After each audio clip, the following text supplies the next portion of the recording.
तो जैसा कि न्यू एजुकेशन पॉलिसी में तुम लोगों का इस बार सेकेंड सेमेस्टर का एग्ज़ाम ऑब्जेक्टिव टाइप आ रहा है, तो मैक्सिमम तैयारी हम लोग जो कर रहे थे वो सब्जेक्टिव टाइप क्वेश्चन का, जो भी क्वेश्चन हम लोग ने पढ़ा, एग्जाम्पल पढ़ा, जो भी आपने रेगुलर क्लास में पढ़ाई की है, आपने लॉन्ग क्वेश्चन सॉल्व कर रहे थे, क्योंकि इसके पहले जो पेपर का पैटर्न था वो 8-8 नंबर के क्वेश्चन आते थे, लॉन्ग क्वेश्चन आते थे। तो हम लोगों ने डिसाइड किया कि सारे यूनिट के ऑब्जेक्टिव टाइप क्वेश्चन प्रैक्टिस करें, जो एग्जामिनेशन के हिसाब से, जो न्यू एजुकेशन पॉलिसी में आपके जिस तरह से क्वेश्चन पूछे जाएं, उस तरह का कुछ क्वेश्चन हम आपके सामने लेके आ रहे हैं, जिसमें जो टॉपिक है वो सेट है। ये यदि MGKBP कहोगे तो BCA के मैथ 2 के फर्स्ट यूनिट का सिलेबस है। डिस्क्रीट मैथमेटिक्स जो ऑप्शनल चलता उसका फर्स्ट यूनिट का ये सिलेबस में है, और BBA के भी बिजनेस मैथमेटिक्स में भी ये फर्स्ट यूनिट में, थर्ड यूनिट में ये सेट थ्योरी सिलेबस में है। और तीनों आपको ऑब्जेक्टिव क्वेश्चन करने के लिए कोई अलग से बहुत ज़्यादा मेहनत करने की ज़रूरत नहीं है। आप जो भी चीज़ पढ़े हो उसका बेसिक एक जगह कलेक्शन करो, एक जगह कलेक्शन करके बेसिक फार्मूला, बेसिक डिफिनीशन और बेसिक जो उसमें इम्पॉर्टेंट क्वेश्चन आपने प्रूव करने वाला किया है उनको भी एज अ रिजल्ट उनको याद रखिए। यदि आप इतना करते हो तो हर यूनिट से कम 5-6 क्वेश्चन एकदम बेसिक रहते हैं, 5-6 क्वेश्चन एकदम बेसिक रहेंगे, और बेसिक क्वेश्चन आप केवल formula based, result based objective question कर सकते हो। क्लियर है? आप जैसे BCA में मैथ 2 6 यूनिट में बटा हुआ है, डिस्क्रीट मैथ 5 यूनिट में बटा हुआ है, तो 75 क्वेश्चन आने हैं। मिनिमम हर यूनिट से 15 ऑब्जेक्टिव क्वेश्चन बनना है, मिनिमम हर यूनिट से 15 ऑब्जेक्टिव क्वेश्चन बनने हैं, और 15 क्वेश्चन में हर यूनिट से 5 से 7 क्वेश्चन कैसा होगा, एकदम सिंपल बेस्ड, जो आपका फार्मूला है, जो आपकी थ्योरी है, जो आपके प्रॉब्लम है, एकदम फार्मूला बेस्ड क्वेश्चन 50% क्वेश्चन रहेंगे।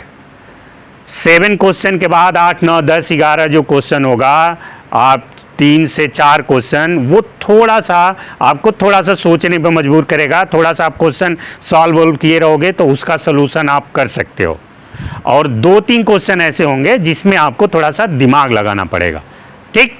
तो ये नहीं कि ऑब्जेक्टिव क्वेश्चन आ गया, हम तो अभी तक हम लोगों ने ऐसे पेपर देते थे कि हम 5 साल का पेपर पढ़ के जाते थे और उसमें से हमारा सब काम हो जाता था, 75 का 70 नंबर 72 नंबर काम करके आते हैं, ये ऑब्जेक्टिव में हमारा मार्क्स गड़बड़ हो जाएगा। ऐसा नहीं है। ठीक?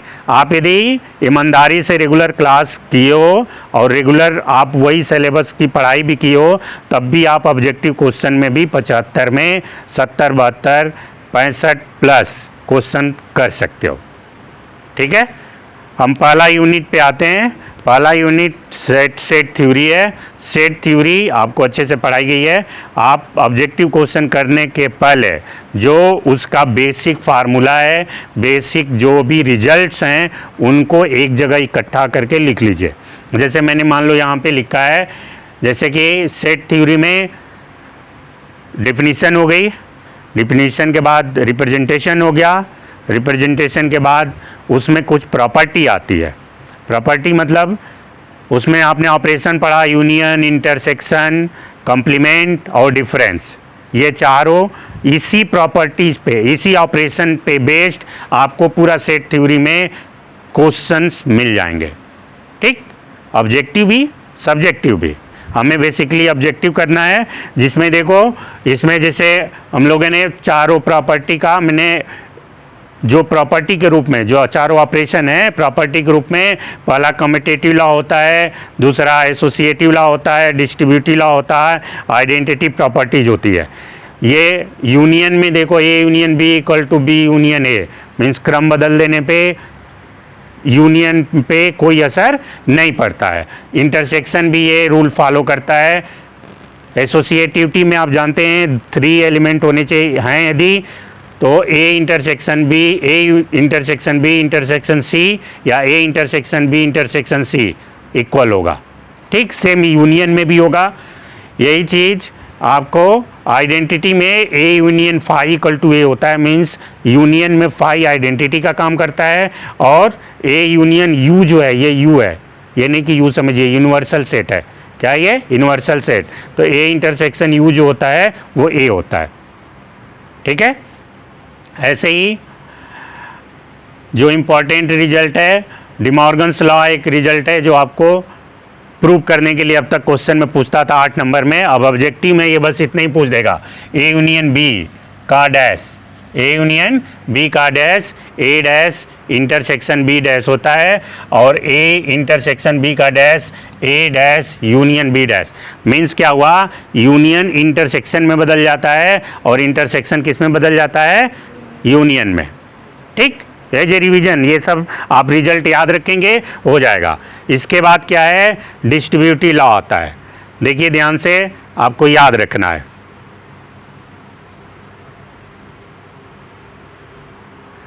सब्ट्रैक्शन यूनियन पे डिस्ट्रीब्यूट हो जाता है। आप ऐसे याद करिए, आप A minus B union C, A minus B union A minus C याद करेंगे तो कंफ्यूजन होगा, भूल जाएंगे। रिजल्ट हमेशा सेंटेंस में, अपने वाक्य में, अपने शब्दों में याद करने की कोशिश करिए, वो लंबा याद रहता है। आप ABCD में याद रखेंगे तो भूल जाएगा। ठीक, सिंपल सब्ट्रैक्शन यूनियन पे डिस्ट्रीब्यूट हो जाता है। तो A minus B union C है तो क्या आ जाएगा, A minus B union A minus सी।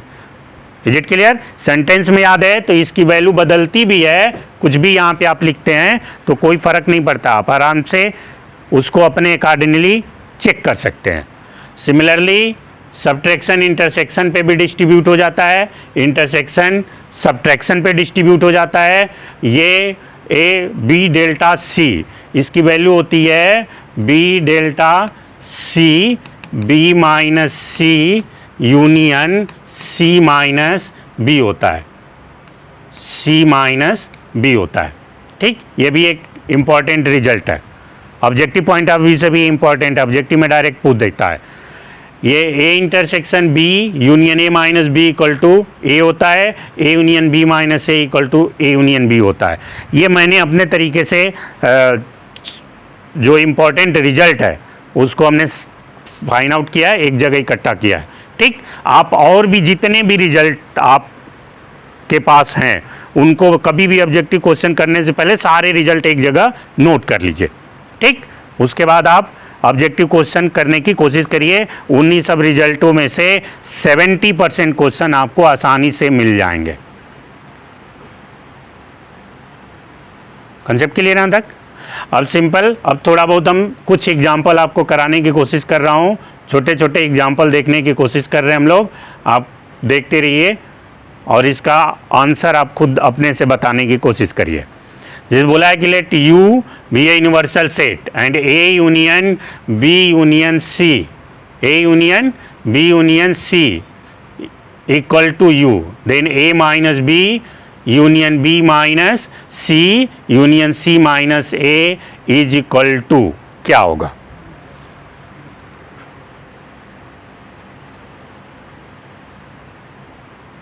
सोचिए, सिंपल सा, A union B union C equal to U, इसका मतलब क्या है? नहीं समझ में आए तो आप सिंपल से वेन डायग्राम बनाइए, ये ए, ये बी और ये क्या है? सी।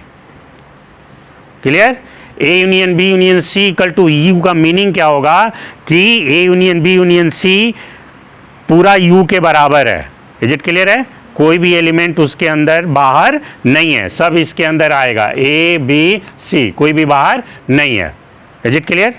अब क्वेश्चन बोला है ए माइनस बी, तो ये मान लो ए है, ये बी है। क्लियर है? तो ए माइनस बी क्या होगा? ए माइनस बी होगा। क्लियर?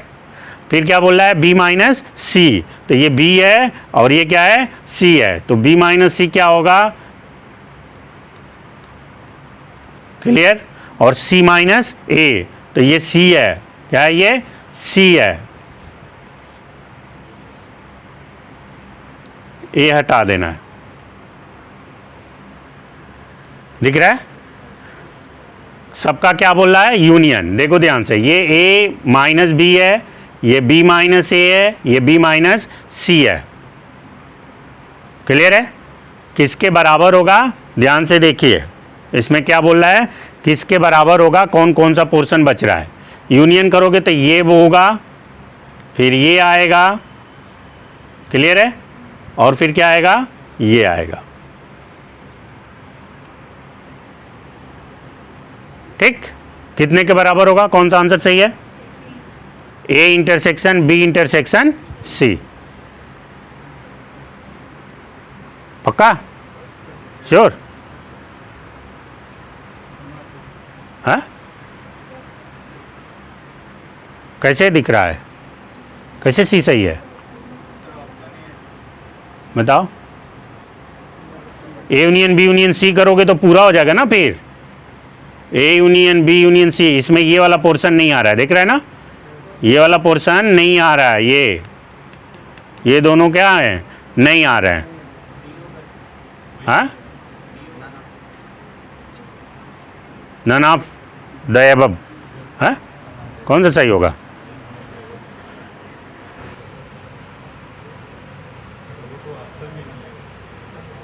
नहीं, वो ऑप्शन गलत दिया है, ये होना चाहिए।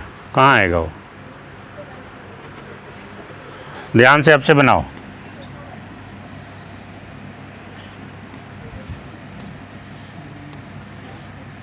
बातें नहीं। ये क्या है? ए माइनस बी है, सही है? और ये क्या है? B minus B. अच्छा, बी माइनस सी, तो बी माइनस सी में ए भी आएगा, सही है? और उसके बाद क्या है? सी माइनस ए, तो ये सी है, तो सी माइनस ए में ये आएगा ना, ये वाला पोर्शन नहीं आएगा।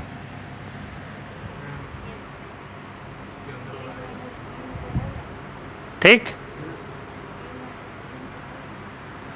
अब a माइनस बी ये है, a माइनस बी, तो a intersection b, a intersection b करेंगे तो ये वाला पूरा पोर्शन होगा, और इंटरसेक्शन c करेंगे इसके साथ तो ये वाला पोर्शन होगा, तो ये खाली हो जा रहा है ना।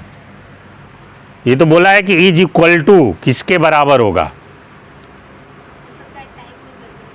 हाँ, वो कुछ मिस्टेक है क्वेश्चन का ऑप्शन, इसके हिसाब से नन ऑफ दीज। आप ए यूनियन बी करोगे तो ध्यान से देखो, ए माइनस बी ये होगा, बी माइनस सी ये होगा,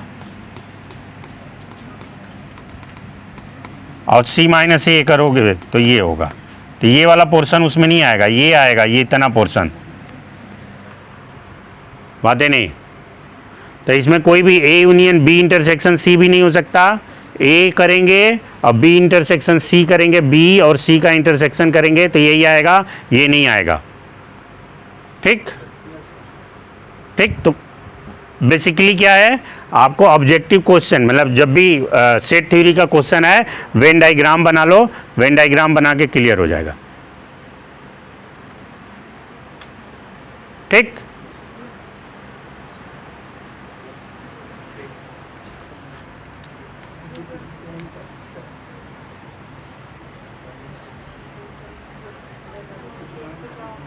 बातें नहीं।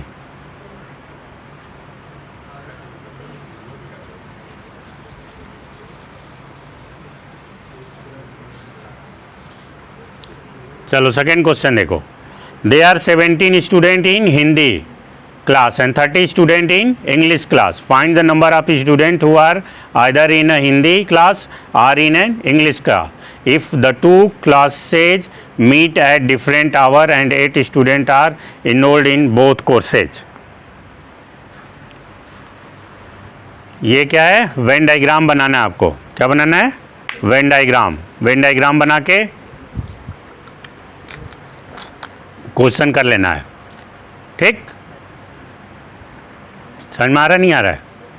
वेन डायग्राम बनाओ सब लोग, थोड़ा बना के बताओ कौन सा आंसर सही है।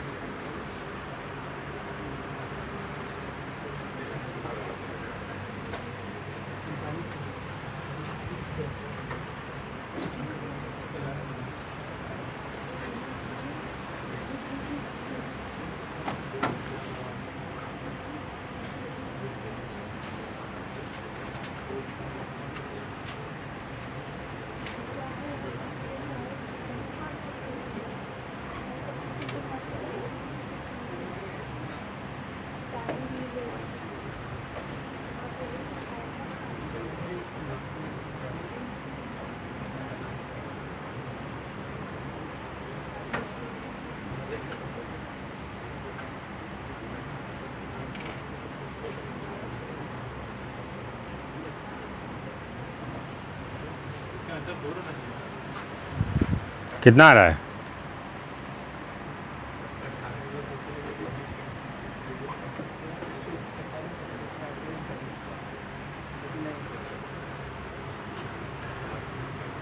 आइदर इंग्लिश,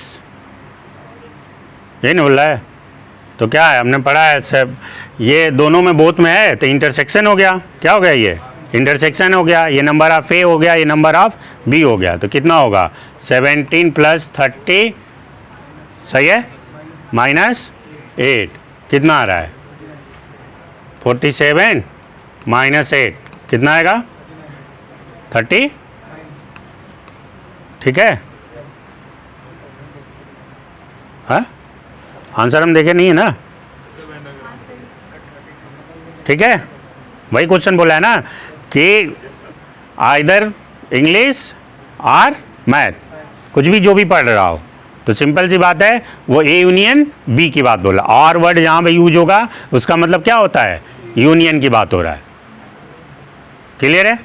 तो इसमें कौन सा आंसर चाहिए? ये आप वेन डायग्राम बना लो या डायरेक्ट आपके पास फार्मूला है, number of A union B equal to number of A plus number of B plus number of minus number of A intersection B. Clear है? तक समझ में आ रहा नहीं आ रहा? ऐसे ही सिंपल आप धीरे धीरे बढ़ते रहिए, ध्यान से देखिए।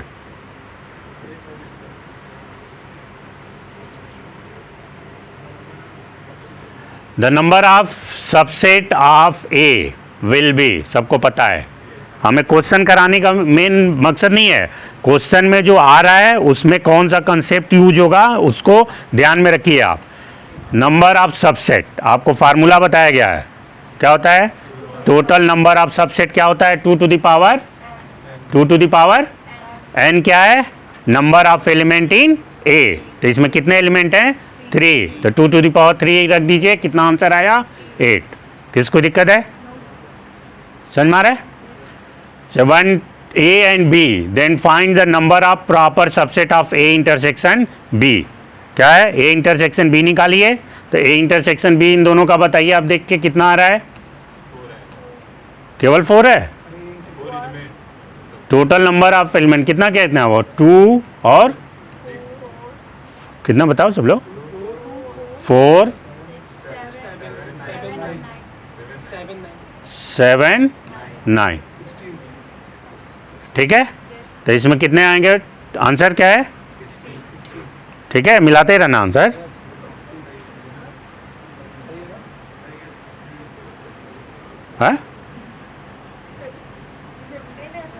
हाँ ठीक है, उसने क्या बोला है? क्वेश्चन ध्यान से सुनो, क्वेश्चन क्या बोला है? Proper subset. क्या बोला है? क्या बोला है? तो ए जो है इटसेल्फ का प्रॉपर सबसेट नहीं है। प्रॉपर सबसेट मतलब समझ रहे हो? उससे लेस देन रहेगा उसमें नंबर ऑफ एलिमेंट। ठीक है ना? बातें समझ में आ रहा है? बोलो। तो इसका जो प्रॉपर सबसेट होगा वो 5 होगा, 2 4 7 9 होगा, फिर 2 2 का पेयर होगा, फिर 3 3 का पेयर होगा। एक लास्ट वाला जो सबसेट होता है ए होता है। क्या होता है? हर सेट का सबसेट क्या होगा? तो एक 5 होता है और एक ए होता है, एटलीस्ट 2 होते हैं ना। बोलो सब लोग। तो प्रॉपर सबसेट में ए नहीं आएगा। कौन सा नहीं आएगा? तो बस सिंपल आंसर क्या हो जाएगा? 15। Clear? If A is the finite set having an element, then number of non-empty subset of A। बताओ, ये तो फार्मूला हो गया। If A is the finite set having an element, then number of non-empty subset of A is कितना होगा? Question देखो ध्यान से, बस थोड़ा सा घुमाया है। क्या बोला है? नॉन इम्पटी ना। क्या बोला है? तो टोटल नंबर ऑफ सबसेट कितना होता है? और एक उसमें क्या होता है? एक क्या होता है उसमें? 5। क्या होता है? तो क्या आंसर होगा? 2 टू द पावर। क्लियर है? कोई समस्या है? Similarly convert the set X in roster form if set X contain the positive prime number which divisible by 72। Question incomplete लग रहा है. Convert the set X in roster form if set X contain the positive prime number which divide 72. तो prime number बताओ जो 72 को क्या करता हो, डिवाइड करता है. जो सेट है वो आंसर है. कौन सा होगा? हाँ, 7 कहाँ करेगा? कौन सा ऑप्शन है? वो नंबर जो 72 को क्या कर रहा हो, और वो क्या होना चाहिए? प्राइम नंबर होना चाहिए. प्राइम नंबर क्या होता है? A number which is two factor only, which have two factor, one and itself. ये डिफिनीशन इनकम्प्लीट है. which is divisible by itself, ये बोलते हो आप ना. ये प्राइम नंबर की डिफिनीशन इनकम्प्लीट में आएगी, क्योंकि आपसे ये जब क्वेश्चन पूछा जाता है कि सबसे छोटा प्राइम नंबर कौन सा है, तो आंसर क्या बताते हो? और आपके डिफिनीशन के अकॉर्डिंग सबसे छोटा प्राइम नंबर क्या होना चाहिए? 1. क्यों? क्योंकि 1 केवल अपने से ही तो कट रहा है, तो 1 प्राइम नंबर क्यों नहीं हुआ? उसके पास 2 फैक्टर नहीं है, केवल एक ही फैक्टर है. इज इट क्लियर है? तो प्रॉपर जो उसका प्राइम नंबर की डिफिनीशन है वो एटलीस्ट 2 नहीं है, only 2 factors, 1 and itself. Concept clear है? Similarly power set of empty और null set has exactly subset. कितना होगा? बोलो बोलो आंसर. बोलो बोलो आंसर मत बता दिया करो.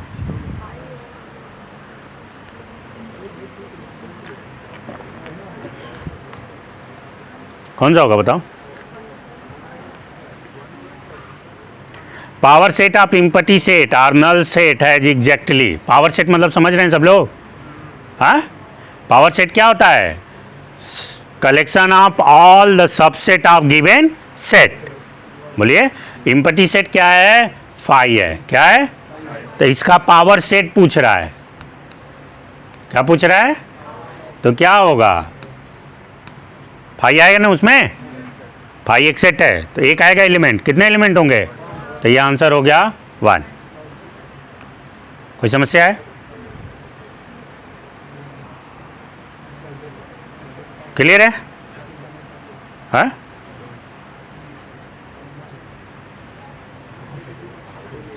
नेक्स्ट देखिए. The number of element in power set PS of the set S equal to 5, 1, 2, 3. The number of element in power set PS, S जो है एक 5 है, एक 1 है, एक 2, 3 है. ठीक, तो इसमें टोटल एलिमेंट कितने हैं? टोटल एलिमेंट कितने हैं? 3. अब ये कंफ्यूज मत होना कि ये 2 और 3 भी एलिमेंट है. ये अपने आप में सेट है. ठीक है ना? ये नोटेशन है. ब्रैकेट, वो करली ब्रैकेट यहाँ पे होना चाहिए. तो इसमें कितने एलिमेंट आएंगे? 8. सही है ना? कोई दिक्कत? चलो आंसर मिलाते रहना एग्जैक्टली. ठीक है, समझ में आ रहा है? पूछेंगे तो बोल दिया कर. The cartesian product of B cross A is equal to the cartesian product of A cross B. ऐसे ही इंफॉर्मेशन के लिए डाल दिया गया. कार्टेशियन प्रोडक्ट जो है कम्यूटेटिव लॉ होल्ड नहीं करता है A क्रॉस B. क्यों? कार्टेशियन प्रोडक्ट जो होता है वो पावर से, और वो क्या होता है? ऑर्डर्ड पेयर एलिमेंट होते हैं. क्या होते हैं? Ordered pair element. सबको पता है, where A belongs to A and B belongs to B. तो जब आप B क्रॉस A करोगे तो ये बदल जाता है. हमारी बात समझ में? और A ordered pair AB is not equal to ordered pair BA. कोई दिक्कत है? समझ में आ रहा नहीं आ रहा? Similarly which of the following 2 sets are equal. Simple दिख रहा है आपको, बता सकते हैं. बोलिए सब लोग, कौन सा है? जोर से बोला करो आंसर. सेट में नंबर के पोजीशन का, एलिमेंट के पोजीशन का कोई असर नहीं पड़ता है, ठीक है ना। नंबर आप कहीं भी 1 2 3 लिखिए, 2 3 1 लिखिए, 1 3 2 लिखिए, तीनों सेट क्या हैं, इक्वल हैं। क्लियर है। What is the cardinality of the power set of the set 0 1 2। Cardinality क्या होती है, कितने लोगों को पता है।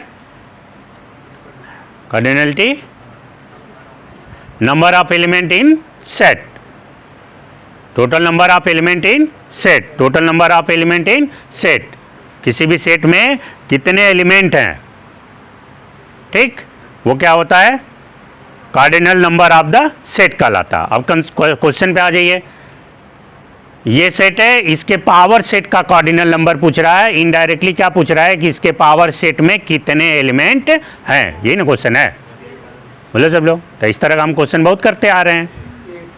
हाँ, पावर सेट में कौन होता है, collection of all the subset, collection of all the, और किसी सेट के टोटल नंबर ऑफ सबसेट कितने होते हैं, 2 टू द पावर, तो जितने उसके सबसेट होंगे वही उसके पावर सेट के एलिमेंट होंगे, तो टोटल 2 टू द पावर कितना आएगा, 3, तो आंसर क्या होगा, 8। कोई समस्या है, कंसेप्ट क्लियर हो रहा है, नहीं हो रहा है, ठीक। 2 sets are called disjoint. There is the empty set. बताइए, डिसजॉइंट सेट का मतलब क्या हुआ, दोनों में कुछ कॉमन न हो, दोनों में कॉमन न होने का मतलब क्या हुआ कि दोनों का इंटरसेक्शन क्या होगा, 5 होगा। आंसर देखो क्या बोला है, disjoint if there intersection is empty set, तो आंसर क्या हो जाएगा, इंटरसेक्शन। बोलिए, जितना मैं क्वेश्चन कर रहा हूँ ये सारे डिफिनीशन पे बेस्ड है कि नहीं है, बोलो। इसी तरह का क्वेश्चन आता है, आपको घबराने की एकदम जरूरत नहीं है, आप सिंपल कूल माइंड होकर करिए, क्वेश्चन सॉल्व हो जाएगा। Which of the following 2 sets are disjoint, देख के बता सकते हैं आप, 4 ऑप्शन है। डिसजॉइंट मतलब दोनों में जो कॉमन नहीं है, किस में कॉमन नहीं है, कौन सा ऑप्शन है, 1 3 5 and 2 4 6। In which of the following set a minus B is equal to B minus A, देख के बता दीजिए। a माइनस बी क्या होता है, a में से b को हटा दीजिए, a में से b को, तो सिंपल सा देखो, a में से b को हटा दो, क्या बचेगा, यहाँ से 2 और 3 हटा दोगे तो क्या बचेगा, 1, और इधर बचेगा 4। बोलिए सब लोग, यहाँ ध्यान से देखिए, यहाँ से आप हटा देंगे 2 3 तो बचेगा 1, यहाँ हटा दोगे तो बचेगा 1 4, यहाँ सिंपल सा 1 2 3 है, यहाँ 2 3 हटा दोगे तो बचेगा 1, और ये 2 3 1। ध्यान से समझ में आ रहा है, ये तभी पॉसिबल है जब a और b दोनों इक्वल होगा ना। तो यहाँ देखिए वही लिखा है, a 2 3 और b 2 3 1, दोनों इक्वल सेट है कि नहीं है, ये फिर वही आ गया। If a is the 5 5 5 then power set of a has how many elements, तो इसमें कितने एलिमेंट हैं, इसमें कितने एलिमेंट हैं, सब बताओ, समझ में आ रहा है, कितने एलिमेंट हैं, क्यों है पता है ना। अब कंफ्यूजन में क्या करते हैं हम लोग, 1 2 3 काउंट कर देते हैं, कितने काउंट कर देते हैं, तो आंसर इसमें 8 भी दिया है, देख दिया है ना। हम 8 मार के आते हैं, फिर कहते हैं बाहर निकल के जब दोस्त से डिस्कशन करते हैं, वो कैसे गलती हो गई, हाँ, दिस इज कॉल्ड मानविक भूल। इसको क्या बोलते हैं, जो क्वेश्चन तुम्हें एग्जामिनेशन हॉल के बाहर आने पे ही तुरंत रियलाइज हो जाता है कि ओहो गलती हो गई, ये जो मैंने निकाला यही सबके मुंह से निकलता है, ठीक, इसको बोलते हैं, क्या कहते हैं, मानविक भूल। ये मानविक भूल कम करने के लिए आपको पूरा 3 जो भी 2 घंटे 2.5 घंटे का पेपर है उसमें कंसंट्रेट बैठने की ज़रूरत है। क्लियर है, समझ में आ रहा है, बताइए। इसमें the shaded area of the figure is best describe by, जो शेडेड एरिया है वो किसको रिप्रेजेंट कर रहा है,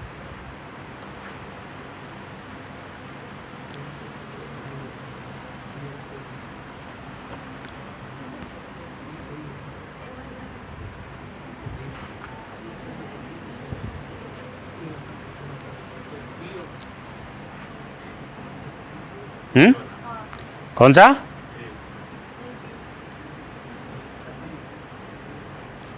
ए का कॉम्प्लीमेंट यू में चला जाता है, तो यू तो अभी यहाँ दिया नहीं है, सिंपल सी बात है। क्या है? ए यूनियन बी करो, ए यूनियन बी पूरा आ जाएगा और उसमें से बी को हटा दो, तो बी को हटाओगे तो ही ना हटेगा, तो क्या बचेगा? तो आंसर कौन सा सही है? सही है, सही है ना? मिलाते रहे ना आंसर। सब लोग अपना अपना दिमाग लगाओ, केवल मेरा दिमाग नहीं है। मैं बस आपके सामने क्वेश्चन लेके आया हूँ और हमारा मेन मकसद ये है कि इन क्वेश्चन के हिसाब से आपको कंसेप्ट फिर से रिवाइज करा दिया जाए कि कॉन्सेप्ट क्लियर रहेगा। तो इस तरह के यदि क्वेश्चन बनते हैं तो आप उस कंसेप्ट पे इस तरह के क्वेश्चन का कम से कम आंसर आप दे लो। क्लियर?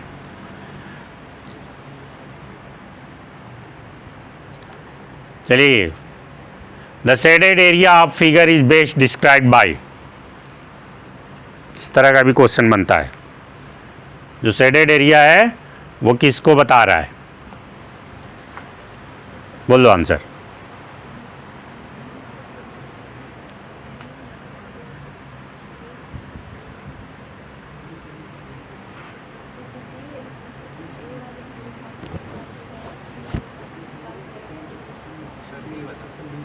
कौन सा? कौन सा है? बी वाला? बी है ना? क्या है? देखो, B minus A intersection B, ये बी है, बातें नहीं, बी है, B minus A intersection B, ये ए इंटरसेक्शन बी वाला ये पोर्शन है। ये क्या हो गया? हट गया, बोलिए। तो ये बचेगा, ठीक। और इसमें से सी माइनस बी, तो सी माइनस बी घटा देंगे तो क्या बचेगा? ये वाला पोर्शन बचेगा। तो कौन सा आंसर सही है? बी। अब ये फार्मूला बेस्ड क्वेश्चन है जो आपको पता है, जिसका फार्मूला आप पढ़े हो, हमने आपको फार्मूला लिखवाया नहीं, आप लिख लेना। इस तरह के फार्मूला आपने पढ़ा था, number of A plus number of B minus number of A minus B, ठीक है। इसके अलावा number of A minus B आपने पढ़े होगे। क्या होता है? Number of A minus number of A intersection B. याद है? नहीं याद रहा?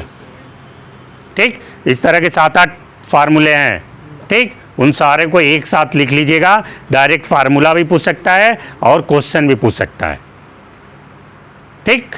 सिंपल देखिए, if n equal to this and b equal to this, c equal to this, and if set a b c are pairwise disjoint, then which of the following is correct?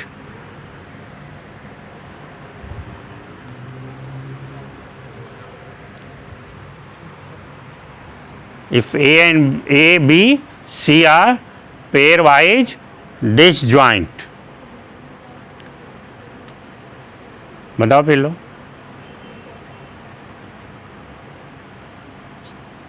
Answer कितना दिया? सी।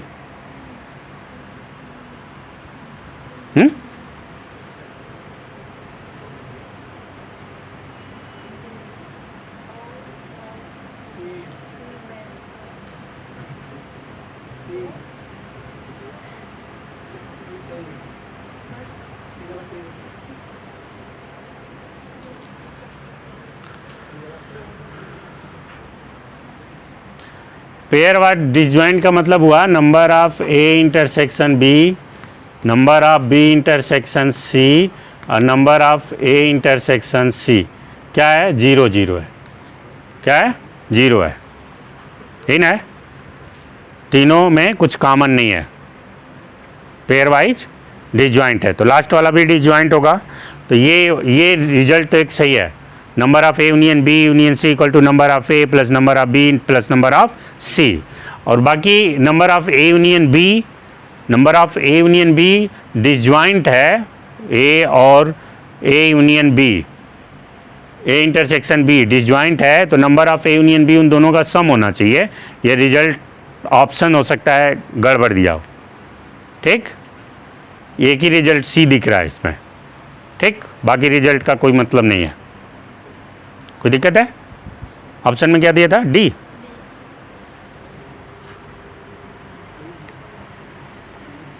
हाँ जी, in the given figure the n equal to 20, number of u 50, number of c 10, number of A intersection b 5, then find the number of b।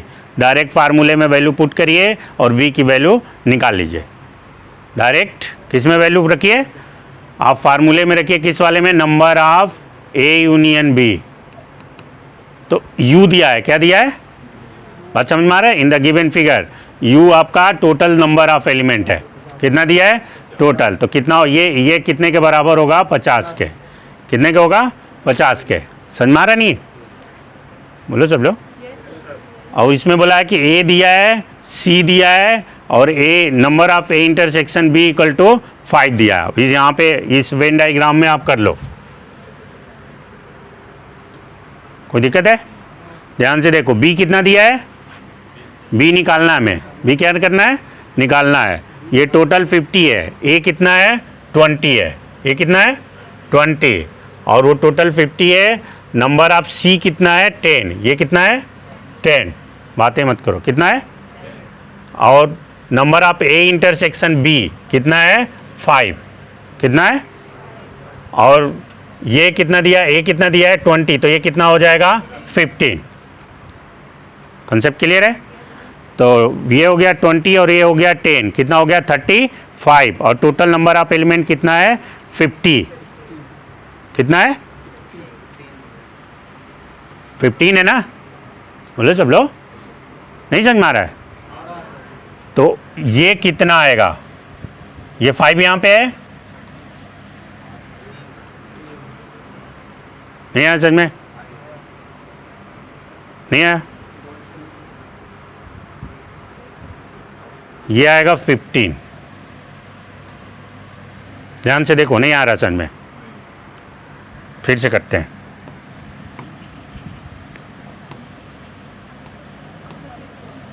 बातें नहीं।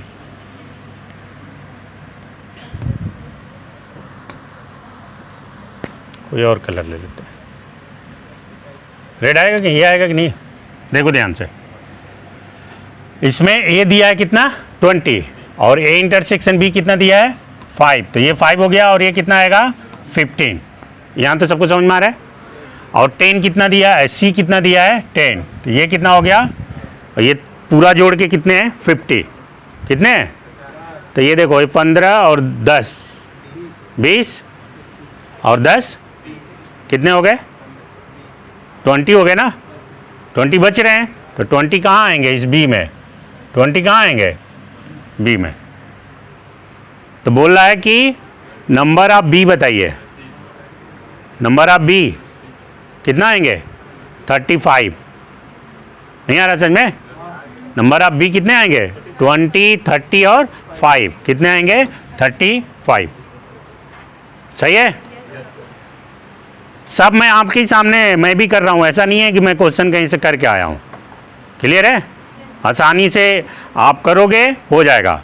बस ये कि practice करोगे तो समय इसलिए मैं दे रहा हूँ आपको कि हमें कंसेप्ट आपको देना है, हमको क्वेश्चन का सलूशन देना मेन एम नहीं है। मेन एम ये है कि हम जो कंसेप्ट यहाँ पे यूज हो रहा है वो कंसेप्ट आपका क्लियर है कि इस तरह का यदि आपके सामने कोई क्वेश्चन आता है तो कम से कम आप कंसेप्ट यूज कर सको। क्लियर है?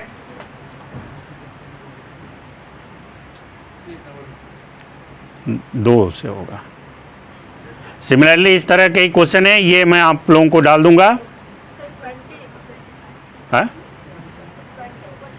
For two sets C and D, then set C minus D intersection D will be कितना होगा बताइए?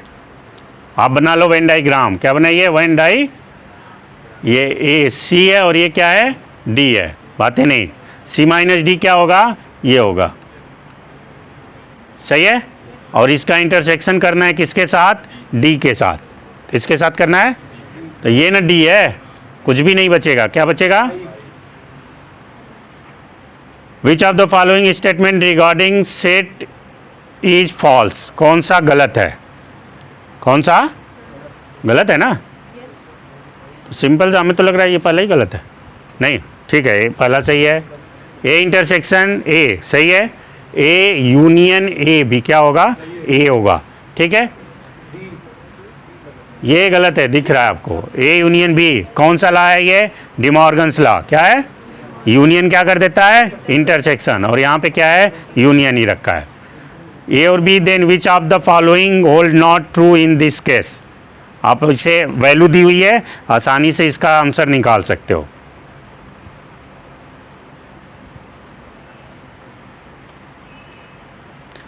If A equal to this, B equal to this and C equal to this, then AC, AD, AE, BC, BD, BE is equal to, ये क्या होगा,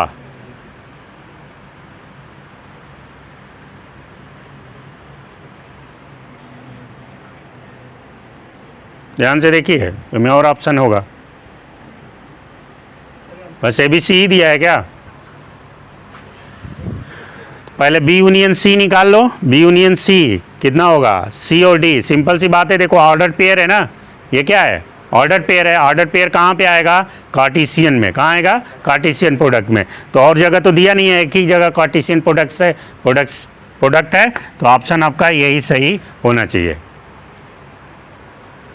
ठीक। तो ये पूरा डिफरेंट टाइप का मैंने क्वेश्चन एक जगह इकट्ठा किया था, जिसको आपको मैंने थोड़ा सा कंसेप्ट के साथ एक्सप्लेन करने की कोशिश की है, ठीक।